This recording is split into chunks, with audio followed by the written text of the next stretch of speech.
Egypt is mentioned in the Bible over 700 times. In the New Testament alone, it's mentioned another 25 times.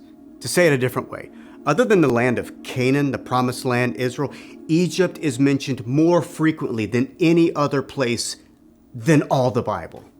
And throughout the biblical text, it's interesting because at times, Egypt is a place of testing, but at times it's a place of transition. It's a place of refuge and protection, but it's also a place of hardship and oppression. Egypt? It's actually in Egypt that we find the first archaeological mentions of Israel outside of the Bible. When we step into the land of Egypt, we're actually able to step in to the story of Scripture more vividly. In Lesson 1, we want to just give an overview of where's Egypt at in the Bible anyway.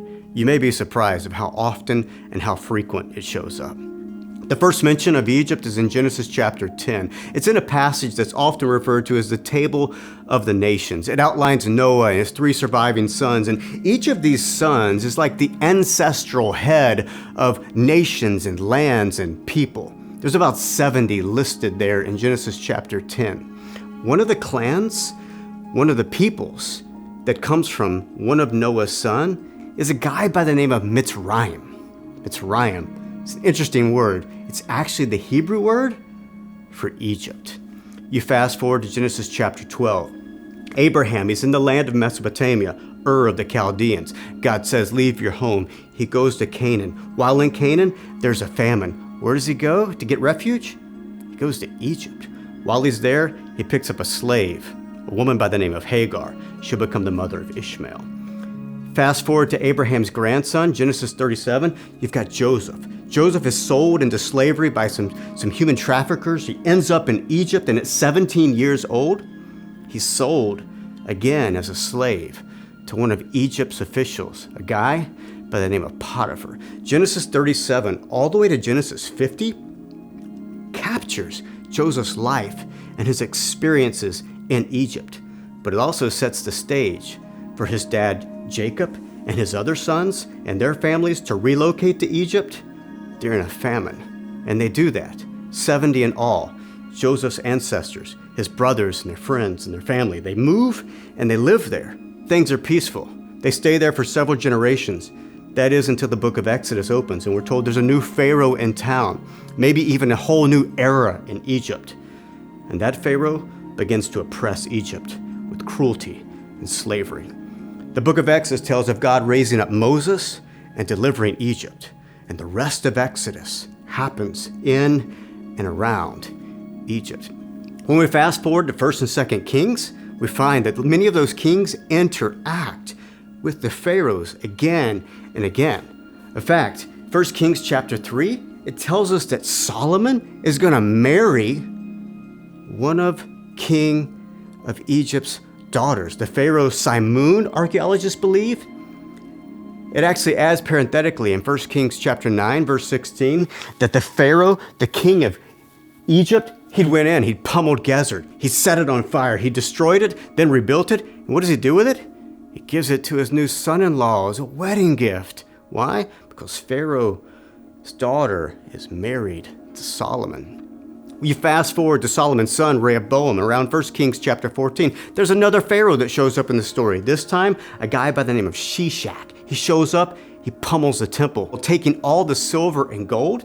The text actually says he carries away the treasures of the temple. There's gold, there's silver. He goes into Solomon's closet, his royal palace. He takes the stuff and he takes it back to Egypt. What's fascinating is we found this guy Shishak's tomb, Shawshank I. He's buried in Egypt, and you know what he's got with him? A whole lot of gold, a whole lot of silver. And his sons and his grandsons, also kings of Egypt, they're buried with a whole lot of silver as well. People have suspected, where did they get all this silver? The Temple of Jerusalem. You fast forward yet a little more to 2 Kings chapter 17. The story moves to Assyria. There's a king by the name of Shalmaneser. He comes in to the north around 721 BC. He's knocking on the door of Hoshea, the king of Israel. What does he do? He sends a message to Israel, a pharaoh named So, perhaps Ashur-khan IV. Would you come and help us? Pharaoh is silent. and the Assyrians destroyed the 10 northern tribes of Israel and scattered them through the nations. A little later, in 701 BC, the Assyrians are back, this time with King Sennacherib. He doesn't just go to Israel, he knocks on the door of Jerusalem. Hezekiah, the king, is there. What does he do? He sends a message to Egypt and asks for help. Egypt, once again, is silent. Hezekiah turns to God, and God answers miraculously and saves him from Sennacherib. A few generations later, there's a king by the name of Josiah.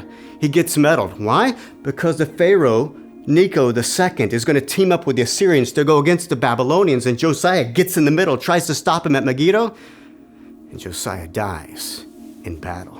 What's the point? Egypt is in the scripture a lot. Even the Babylonians, when they come in 586 and they destroy Jerusalem, the prophet Jeremiah is there. And what does he do? He tells the Judahites, don't go to Egypt. But they go anyway, and they take him as a fugitive with them. While Jeremiah is in Egypt, he starts prophesying, not just to the Judahites, but he starts prophesying to the Pharaoh of Egypt, a guy by the name of Hophre. He says, you're going down, bro. The Babylonians are coming. And they did. The Babylonians came, and they destroyed not just Jerusalem, but they took out the Pharaoh of Egypt as well.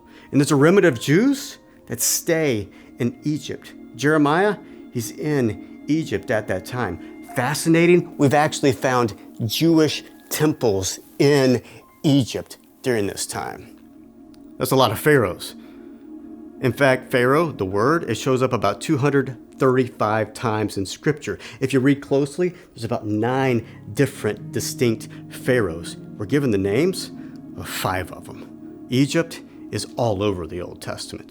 When you fast forward to that time between the Old Testament and the New Testament, that intertestamental period, though the text is silent, the archaeological record tells us there's Jews still in Egypt. In fact, there's a group of them. The story says there's 70 indeed. They get together separately and they actually translate the Hebrew scriptures into Greek. That version of the Bible is called the Septuagint. It's the most popular Bible that's being read in the first century. Paul, in the New Testament, often quotes directly from this Greek translation of the Bible, the Septuagint. You open up the Gospels, Matthew to be exact, King Herod is in a fury. He's trying to kill all the babies in Bethlehem. And what happens? An angel speaks to Joseph and says, go to Egypt. And Joseph and Mary and Jesus find refuge. There's actually a church in Cairo to this day that you go to the basement, there's a little cave-like structure. The sign on the wall says it was in this cavern that the Holy Family stayed for 3 months and later became a church. Egypt, it's a place of refuge, but it's a place of suffering. They're an ally, but at times they're an adversary. The prominence of Egypt throughout Scripture is significant. But I think what's equally important, it's what Egypt comes to symbolize. Because Israel is in Egypt and they're redeemed.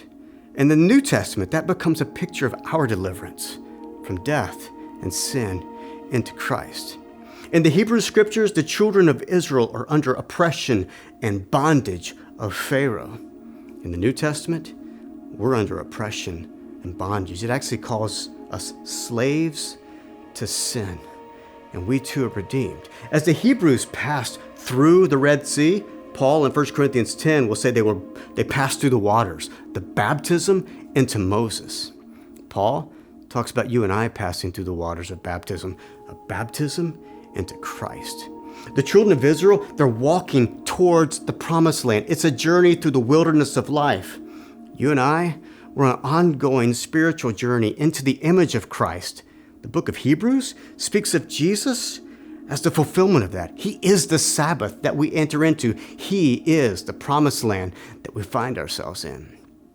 God raised up Moses, used him as an act of deliverance. We call it the Exodus. That event, believe it or not, it's the most frequently mentioned event in Scripture.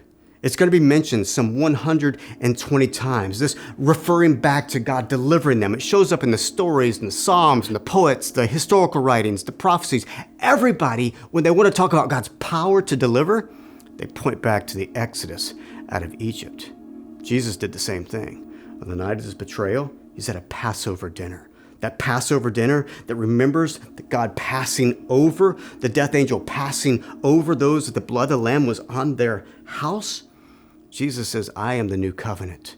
And he speaks that life, that he is the Passover Lamb. Paul, in 1 Corinthians 5, verse 7, he actually says, Christ, our Passover Lamb, he's been sacrificed. And then he says, come on, let's join the feast. So Egypt in Scripture, there's the actual substance of the place where it's at. There's the significance of those events. There's the metaphor of what it means, but there's also the literary style. Interestingly, there's words, there's phrases, there's idioms that show up in the parts of the Bible that happen when Israel's in and around Egypt, that those words and those phrases and those idioms rarely show up anywhere else in the Old Testament or the New. And when we step into the land of Egypt today, and we begin to dig around the culture and the ideas of that time, and we begin to then open up our Bibles in those places, and we see, oh my, those words, those phrases, those idioms that sometimes get lost in translation, they're actually deeply embedded in the culture of Egypt. And as we step into the land and open up the story, you and I will experience insight into these portions of Scripture like never before.